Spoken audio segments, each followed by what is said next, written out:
And this past weekend, he was answering some questions from some fans. You're going to hear the question, and then you will find his answer interesting. Will Aaron Rodgers ever go to the Bears? Oh, boy. Security, can we get her out of here? I need some security. Security, can you take it easy on her on this one? No, but I believe there's a team that might play in Chicago this year. Let's go! On a road trip. I don't know. I'm not sure. Got to check it out. Well, you can check this out. The Pittsburgh Steelers do indeed play on a road trip to Chicago in Week 12. Dan Graziano, Mike Tannenbaum joining the conversation. Graz, I admit it. The fact that he knew that the Steelers played in Chicago felt relevant to me. I'm ashamed to acknowledge that on the air, but it did. What did you make of it, and what, if anything, are we hearing as they head into OTAs? Yeah, what Aaron Rodgers likes the most is attention and being the center of it. So obviously he's enjoying this. He looks like he's enjoying it, and good for him.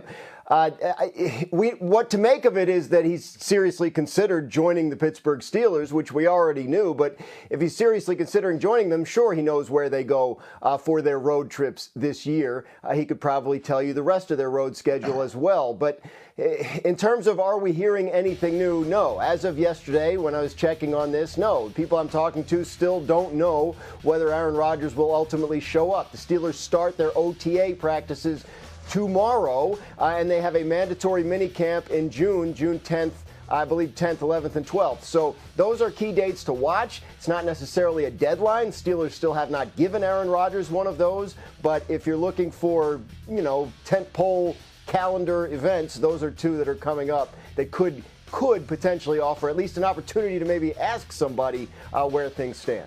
Mike T., you were a general manager in two different places. If this was a place you were the general manager, would you have a deadline? Yes, it was about 6 weeks ago, Greeny, and here's why. You're trying to win the AFC North in 2025, and you're trying to compete against Lamar Jackson and the Baltimore Ravens and Joe Burrow and the Cincinnati Bengals. Think about all the reps those teams have. If you look at this graphic here, look at all those reps, look at all those games those teams have played with Zay Flowers, Rashad Bateman, Higgins, and Chase. So, Greeny, think about as good as DK Metcalf, we hope and believe, and as you mentioned in the meeting this morning, sure, they threw one time at UCLA, but they are massively behind this season in terms of reps and experience if they want to meaningfully compete in the AFC North. Yes, Rodgers had multiple completions to DK Metcalf on a practice field at UCLA a couple of months ago, and that is the entirety of their connection. I want to play what Wilbon said here on Friday, Harry, and then I'll let you start the conversation with it there. Michael Wilbon was sitting in this chair, and I think he spoke for a lot of people about the Steelers and Aaron Rodgers. This is what he said. Making a mistake if they let him anywhere near their building. What are we talking about? Do people just look at actually what happens in sports? Aaron Rodgers hasn't been relevant as a quarterback in the NFL for 4 or 5 seasons. What are we talking about? The Steelers are not, the hallmark of the Pittsburgh Steelers is not stupidity. Smart organization that makes right moves over decades. And they're going to bring Aaron Rodgers in with all his drama into that room? Really? The Mike Tomlin we know. He's going to deal with that nonsense?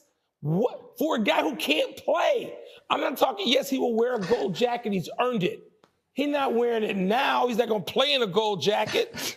The fact that we have now spent this much time talking about Aaron damn Rodgers Memorial Day weekend is insane. Stop with Aaron Rodgers. Stop. I've never seen Dan Graziano that happy. I've known the man for years. Harry, is he right? I mean, is he right? Are the Steelers actually waiting for something that isn't going to do them that much good in the first place? Whew. I think you can go both sides of the spectrum with this, right? We've seen the Pittsburgh Steelers have the ability to make the playoffs with incompetent quarterback play. Now, what they're probably hoping for when it comes to Aaron Rodgers is not that he's going to be the MVP that we've seen him be in this past, but be better than Russell Wilson, be better than we've seen, Mason Rudolph be. And then when I mention the name Mason Rudolph, I say to myself, well, you're not going into the AFC North and then better yet the AFC trying to win versus Mahomes and everyone else with Mason Rudolph as your quarterback. So I think their best bet right now is Aaron Rodgers, even though it will make you do back flips and front flips at the same time. Danny? I think Wilbon's absolutely right, and I think that he's giving us the emperor has no clothes, right? Like everybody wants to talk about Aaron Rodgers going to the Steelers, and that's their hope. This is not MVP Aaron Rodgers. This is not 2020 Aaron Rodgers. This is a shell of that. He was a bad quarterback in the NFL last season. He was not markedly better last season than Mason Rudolph was for the Tennessee Titans when he played. So I think what the Steelers are doing here is they assessed the quarterback market this offseason. They didn't really love any of the options, and so they didn't really stretch. They didn't try and outbid the Jets for Justin Fields. They didn't get into the Sam Darnold thing.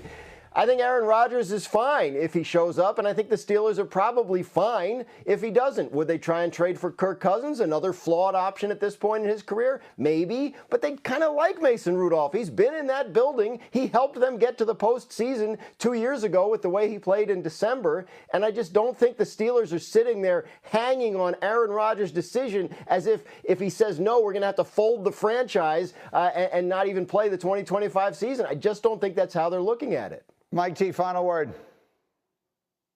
Yeah, I think there's another aspect to this, Greeny. Will Howard, if Aaron Rodgers is a Band-Aid for a year, because again, he'll be 42, Greeny, let's see what we have in Will Howard. He won a national championship, 6th-round pick, and maybe by the end of the season they have something or they don't, and that will inform their plans for 2026 and beyond.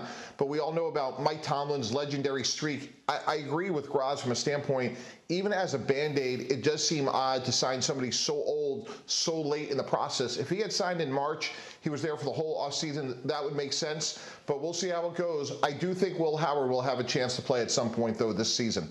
Well, wait and see on that. I mean, making the trade for DK Metcalf sort of suggests you're a team that's trying to win and you're being aggressive about it, and then the rest of it feels like you're sitting back and thinking about the future.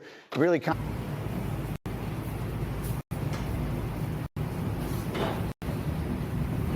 Xin chào bạn ạ. Hôm nay mình sẽ tới ở tỉnh đây là quả chanh. Bây giờ mình sẽ biến nó thành quả chanh vàng nha.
Chào cả mọi người đã quay trở lại với kênh của mình. Hôm nay mình sẽ tiếp tục hướng dẫn các bạn làm vòng với tiêu đề là hạt ngọc. Đây là mình sẽ